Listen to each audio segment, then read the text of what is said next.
The number one mistake holding you back from speaking Spanish is practice. It's practice, okay? So we're going to talk about how that affects your Spanish because, again, with whatever it is that you do, if you're not practicing, you're not getting anywhere. You're staying stagnant. You must practice. It's so vitally important, okay? Because if you think that you can just enter into a language app or just even have your sessions every week, once a week, twice times a week. Some of them are daily or whatever. Like, we're talking about a couple of hours in a week, all right, on average. That's not enough. You're having a Spanish class. Yes, in the Spanish class, you're going to be speaking some Spanish. You might be speaking some English. You're probably only going to get like 20 minutes of practice because obviously the teacher needs to teach you. You need to talk in English. They're going to talk in English a bit. And then you're only really going to be speaking for about 20 minutes in a conversation, if that. So you're looking at less than an hour of practice every week. That's not enough. When I learned Spanish, I became fluent in 18 months on my own. I was speaking Spanish every day, almost every day, whether it may be FaceTime or on a phone, whether it may be I was going weekly to a spot in London where I'm from. It's called Elephant and Castle. If you're from London or you've been to London, you might know it. It's close to South Central London, Waterloo. There's so many Latinos in that neighborhood. You go into the shop and they start speaking to you in Spanish. I was going there weekly, and I was speaking. I was speaking literally to waiters, baristas. I was speaking to the senores there, and I was dating a Bolivian a girl at the time for about 9 months, and she spoke English, but she didn't ever want to speak English. Her English was okay, but she just was happy speaking Spanish. She wasn't really trying to learn English that much. She lived amongst a Spanish household with shared accommodation. And at one time I went to her birthday party there, and everybody, all of her roommates, flatmates, they were all Spanish speakers from Latin America and a couple from Spain. So I was just speaking Spanish on a consistent basis. And now it's not just to say that you can just practice and then voila, you're gonna speak Spanish. This is not how it works. The practice must be relevant practice. It must be coming from somewhere. It must be coming from a resource that you're using that is actually efficient. So what I'm trying to say is you must be studying correctly and consuming the curriculum of Spanish, whatever it is that you're using. It has to be something good that serves you, and then you can practice that. Because alternatively, you could practice more than somebody else. You could practice every minute of every single day, but what are you practicing? When you practice, that means that you are taking something that you've learnt, and then you're going to repeat that over and over and over again, which is called practice. Now, if you're taking something that you've learned and it's trash, now when it comes to practicing that, you're just literally recycling, no pun intended. Okay, you're recycling bad knowledge. All right, it might be incorrect, it might be irrelevant and not useful, but you're practicing and then you're not getting anywhere, and then you're wondering, I'm speaking Spanish every day, but what's happening? Why am I not improving? And that is the expat that is living in Latin America, Colombia, living in Spain, living in Mexico, the Dominican Republic, wherever it may be. Oh, I'm immersed. I'm immersed in the culture. I'm around it every day, so I'll just pick it up. Oh, hang on a minute. I've been here 5 months and I'm still the same, the same way that I was when I got to the airport. That's because you can't just depend on practice by itself, and that's another thing. You can't just depend on picking it up. Or if I'm in a Spanish-speaking country, I'll pick it up in no time. It doesn't work like that. You need to have somebody or something that is teaching you correctly, efficiently, and effectively, and then you take that knowledge that you've learned from those classes, from whatever curriculum it is that you're using, you take that knowledge and then you go and multiply it by practicing with the locals where you're living. And that puts you at a bigger advantage for sure than somebody who's living amongst a bunch of English speakers and they don't get the opportunity to practice as much as you do. So that's how you can utilize being in a Spanish-speaking country. Alternatively, if you live in like Nueva York, in New York, or if you live in Miami, Los Angeles, or even I heard Denver, Colorado has a very high population of Latinos. Wherever it may be, where there are lots of Latinos, you can just go to the Dominican barber shop or a hair salon, or you can go to the taco spot or go to that Colombian restaurant instead of going to the Italian restaurant. and you can practice, build up a community and start practicing a lot there. But again, the reason why I'm talking about practice so much is because you cannot expect to get anywhere in Spanish without practice. I don't care how well even if you're consuming, the flowchart method, which is, you're not going to find a better place to learn Spanish. I will tell you that straight away. You're not going to find a better place, a more effective place, a place that keeps your motivation high, where you can actually see yourself getting results and break it down, where it's broken down to the point where it's like, oh, this is actually way more straightforward than I ever imagined. Why has it not been shown to me like this? You're not going to find a better place. But again, even if you're consuming the flowchart method course, or you're coming onto one of our tri-weekly role plays that we do 12 times a month, or if you're having one-to-one sessions with one of our coaches or one-to-one sessions with myself, you could be doing 3 sessions a week with myself, personalized, one-on-one. But if you're not doing the practice, the adequate amount of practice that is necessary, you're just not going to see the benefits of what the flowchart method can actually give you. You're not going to be utilizing the full capacity and potential of what your Spanish can offer you. All right, and that's with your Spanish. Imagine going to some random tutor that you found online because their surname was a Spanish sounding surname. You go to some random tutor, or you're using some silly language app that's giving you the flashcards for like the bird and the seeds and the apples and cats and dogs, and you're using that, and then you're not even practicing on the back end. Like, you're literally wasting your time, and it's mind blowing, because you can't expect to, watch a couple of videos on learning how to drive and expect to be able to drive. You have to listen to the driving instructor telling you how to do it, showing you how to do it, and then you practice during your lessons. Your lessons are a form of practice as well as learning. Okay, sure. In the lessons that we do, for example, you're learning some new stuff, and you're also practicing in the lesson, but then you practice again afterwards. So even when you're doing your driving lessons, you can still go and practice with your dad in the car, practice with your mom or your aunt or your older brother or something, and they're going to give you some tips and they're going to show you some stuff or whatever. You're still practicing outside of the learning environment, and that's how you learn to drive. You can't just watch a couple of videos or listen to somebody saying this is the gears, this is the clutch. You hold the wheel like this, 10 to 2, and don't shine the wheel. I like to shine the wheel. You can't just listen to somebody telling you that and then like, oh, bingo, I guess give me a couple weeks, and just after hearing all of those things, I'm going to be able to drive. You have to practice, and it's the same with anything. Even at the top of the game, Cristiano Ronaldo, LeBron James, Adele, like whether you're in showbiz, whether you're in sports, they're even at the top of the game. That they're the best in the world at what they do, but they're still practicing more than somebody who probably wants to get there. They're practice. LeBron James, okay, for sure, he's got a nice gym and everything is on tap and he has everything there that he needs, etc.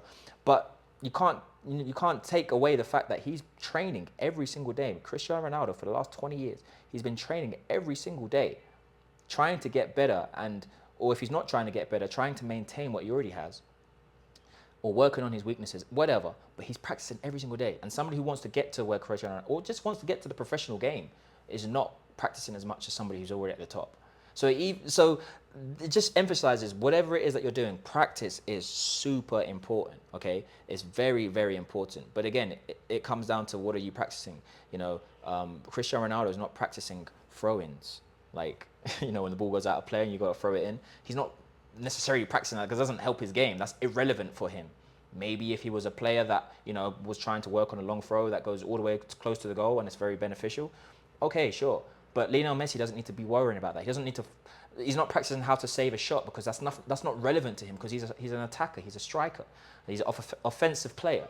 So again, relevant practice is important. Just because you're practicing, great, you're practicing how to save a goal every day, but you're not a goalkeeper, you're an outfield player. So why are you practicing that? That doesn't actually help you. Yes, but I'm practicing football. Yeah, you're practicing football, but you're doing the wrong part of it. You should be practicing something else. So relevant practice is very important, and that comes from knowing what to do. Okay, and to have the knowledge of knowing what to do, you need to have been taught correctly. You need to have been shown exactly what it is you need to be focusing on, the topics and the structures. It needs to be broken down to you. This is the system, this is the game plan, this is what you focus on. And then you can go and practice. Okay, so it's very, very simple. Having the correct curriculum of Spanish curriculum, okay, having that correct curriculum, so the relevant topics, the relevant structures, what to focus on. That's number one. Number two, you need to have somebody or something show it to you in the correct way, okay? Because you could be focusing on a great topic. This is perfectly relevant for what you need to do right now and your whatever, but it's just being presented to you incorrectly to the point where you don't understand it, and it's just very confusing. So you need to have the relevant topics, the curriculum, the correct curriculum. Then you need to have somebody or something, or it may be the flowchart method, or or myself, one of our coaches, show it to you in the correct manner, and then you need to go and practice that repetitively over and over and over again. And that is how you excel and you exceed your expectations and you exceed others in Spanish. That's how you progress. That's how you get to your goals. Because most people, just like trading, for example, most people fail. Most people don't make it. You know, a lot of people try it, they don't stick at it long enough to get the results, or they just give up quickly, or they just don't know what they're doing, or they're just impatient, or they think they know it all but they don't know anything, or whatever. Most people don't actually get, don't get to the level that they want to get to. They know a little bit here and there, but people spend 2 years and they're still at the same level they were 2 years ago, or 22 months ago. They're still at the same level. Okay, so again, you want to take relevant topics. They need to be presented to you in the correct way that you can consume it well, you can break it down well, and then you need to practice that on repeat, okay?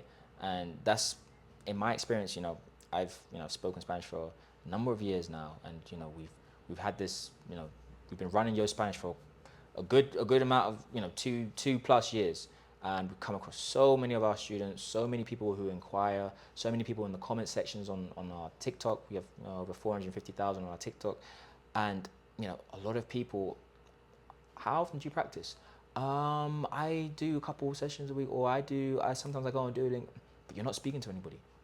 And it's probably the one thing that causes that causes the most amount of, failures. We can call it a failure. Is the practice, okay? And again, it's not your fault because you don't know this, because no one's told you.